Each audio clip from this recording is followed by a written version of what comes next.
and welcome to the Toffee Blues, your source for all things Everton. And this is the transfer roundup, news roundup on what has been kind of a whirlwind day for Everton, really, in terms of rumours that have been going around. So jumping straight in, really, probably the main story going around today is that Manchester City have reportedly offered both us and Newcastle United the chance to sign Alexander Zinchenko. A very versatile, like left back slash attacking midfielder kind of role. Hasn't exactly had the most successful time at Manchester City, I'd say. They seem keen on getting a new left back in this summer. I know they've been linked with Mark Cucurella a lot, and so that links in with the idea of them wanting to offload Zinchenko. I'm not entirely sure how much they would be wanting us to pay for that, or how much he'd be demanding wage-wise. They're probably the main stumbling blocks, I'd say, for any potential deal going ahead.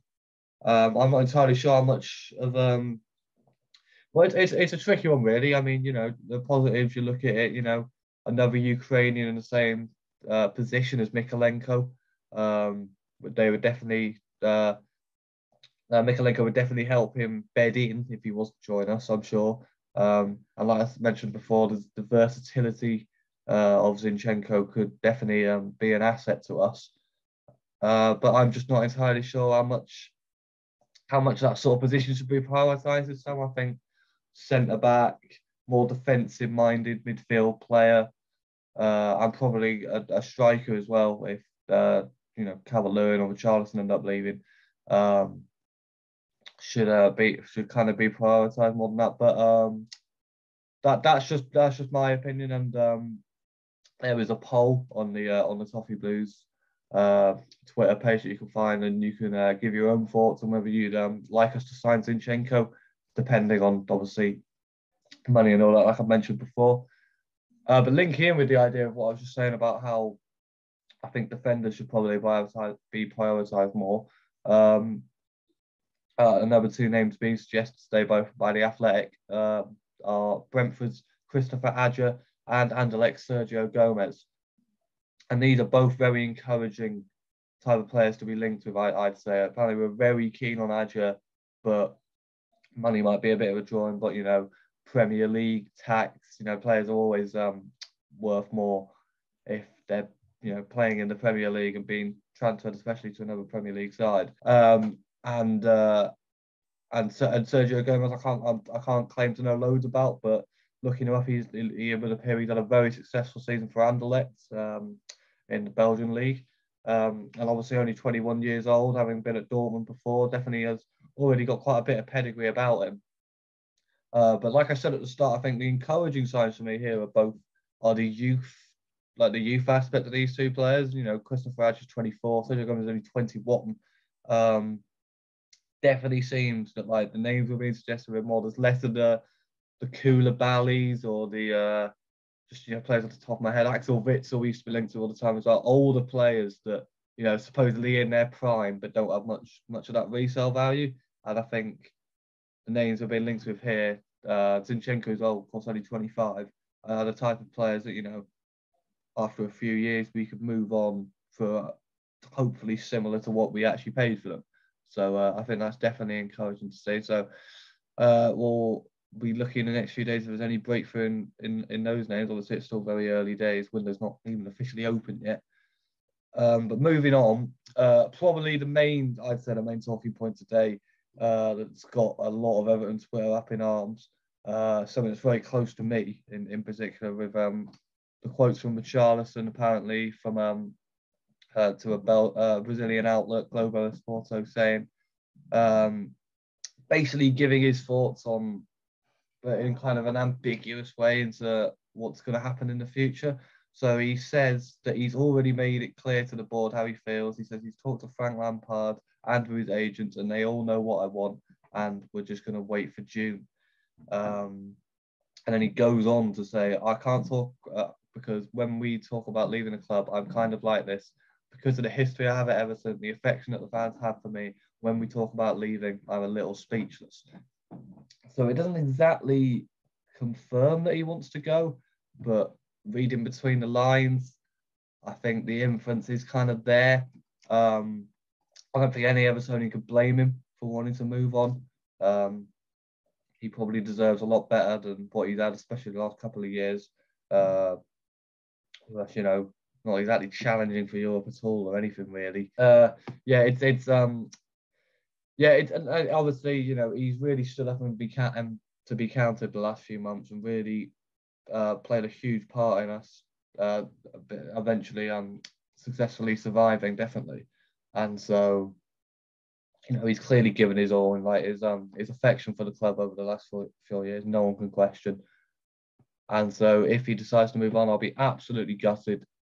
But like I say, I wish him all the best in his career, because like I say, he definitely deserves better than what he's got in the 4 years he's been at Everton.